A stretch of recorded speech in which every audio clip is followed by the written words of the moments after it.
नाजरीन, आपको ताज़ा तरीन अपडेट से आगाह करते चले। मुल्क भर के दूसरे छोटे बड़े शहरों की तरह पत्तों में भी मुहर्रम उल हराम की तकरीबात जारी हैं। मजीद तफसीलात से आगाह कर रहे हैं हमारे नुमाइंदे नासिर अली अनमोल। जी नासिर अली अनमोल, तफसीलात से आगाह कीजिएगा।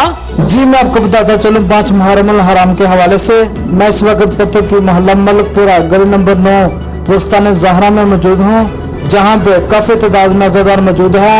नहाखानी, मातमदारी, जंजीर जनी और शब्बे ज़ुल्ज़ला भी बरामद हुई है। इसके अलावा इंतज़ामिया का ये कहना है कि पुलिस की सिक्योरिटी और फ़िज़ाई निगरानी से पुलिस को फुल प्रूफ बनाया हुआ है। और हमारे खुसूसी मेहमान जाकर अहले बैत मलिक अल अब्बास भी तशरीफ लाए हुए हैं।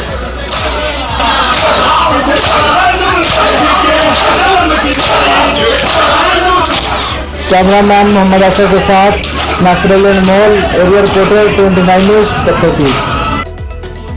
नासिर अली अनमोल, आपका बहुत शुक्रिया।